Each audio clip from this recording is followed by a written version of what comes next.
And there it is. They told us before they told us, you know what I mean? It was right there. It was right there to be seen. And we were just too caught up to see it. So I guess we can't really fault them. It wasn't even a secret. They knew what they were doing. It's funny when they announced it. I thought it was strange that they called it a Primal Shard. It just doesn't seem to fit in with the rest of the shards to me. It never seemed to fit in, right?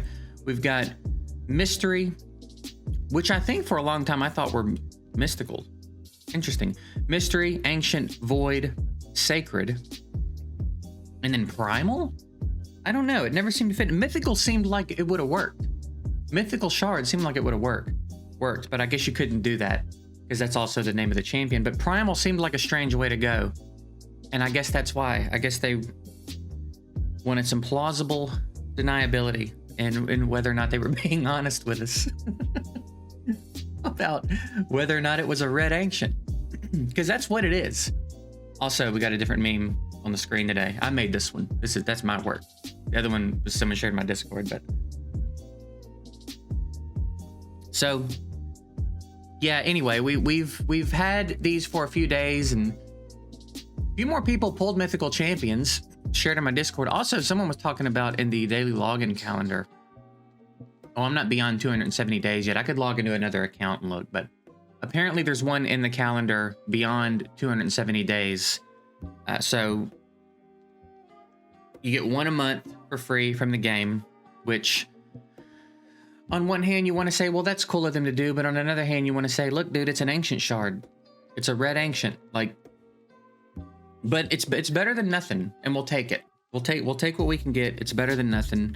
I still think it's a little bit scarce, but we'll see. We'll see over time as things settle in, and maybe they'll make adjustments. So they tend to drop stuff one way and then make adjustments over time.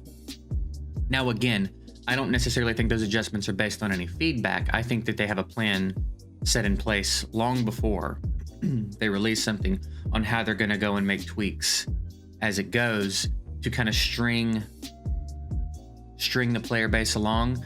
There's a I think it was Darth that I talked with this about a while back.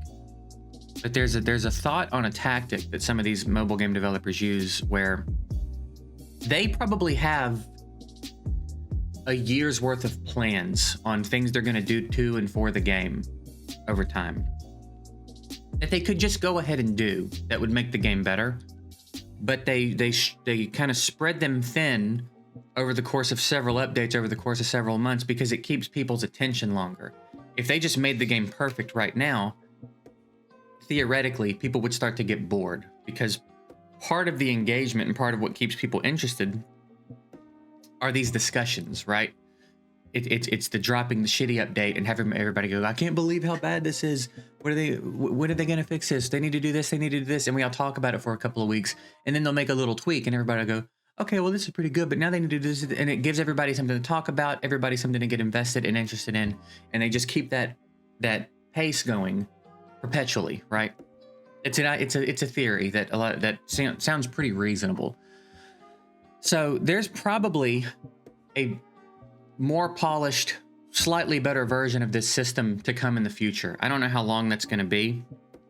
And in some ways, maybe that feels overly optimistic because we are talking about Plarium here. And there are some things in the game that have been in the game for a long time that still need a lot of work. But we can take the game right now and look at it versus when it came out and see there is a lot more quality of life. There's a lot of stuff that's been added to the game. And most of those things, when they were added, people didn't like. And they've worked them to a place where either there's been enough that's happened that we've stopped talking about those things, or they've actually made them better. The artifact filter, for example, is pretty good now. It's pretty good. They've made some pretty good changes to it. I think they finally stopped the thing where every time you make a change to the filter, it jumps you around. I feel like I haven't had that lately, or at least as much. And that was one of my big gripes. But when the artifact filter first came, it was really clunky. It was really bare bones and clunky. And while it was nice to have in the game, it wasn't nearly as well done as it could have been and probably should have been. But again, it's another, if we go back to the theory, it's another thing where they probably had it done. They probably had a better version of it ready to go, but they drop it, let everybody talk about it for a little bit. And that's an interesting one, because you've got the people who go, they could have done this a lot better. This should be more polished. There should be more options. And then you have the crowd that goes, you should just be glad we got it at all. They didn't have to do it at all. Because it is one of the things they didn't monetize. So there is that. It's not like they've never done anything for the game that wasn't monetized. But I guess also you can kind of look at the quality of it. I don't know. That's an interesting conversation, because now, like I said, I think the gear filter's in a pretty decent place. Didn't they add a search option for champs finally too? I feel like there was a couple of quality of life updates during and right after my break that maybe haven't fully set in yet. I might need to go back and read some patch notes just to see specifically what all's been added since I took my break, because I feel like a few things might be different that I'm not even utilizing, because I may not even be fully aware they're there or remembering they're there. But I don't know. It's all interesting. But I felt last night I jumped on Thesaurus and I thought, let me just see, because I feel like that's going to be in the list. I didn't expect it to be number 2 or 3 in the list or whatever it was. And Primal is a strange decision. So you have to wonder if this was like their little inside joke. Like, because it's a red ancient. It's a red ancient with a little bitty asterisk next to the name. Little bitty in the top right corner that you probably would just think was dirt on your screen. You know what I mean? And the little bitty asterisk is, you might pull a mythical champion. You might, but probably not. Probably not. You will probably pull. Who did we pull today? We pulled Assassin. So who was my first one? I don't remember. Marquez and Assassin. Assassin. Marquez and Assassin have been the 2 champs I've pulled from my Red Ancients. Lots of people. So Deadbolt was the one who pulled the Valerie, and then when I mentioned that in the video recently, I got a lot of comments of people saying they pulled like Diabolist. Lots of people pulling farmable rares, which is so much more of a slap in the face than just pulling any other rare. Like, that's a rare I can go to campaign and get right now. And the brand new shiny red Primal Shard netted me one, so that's it.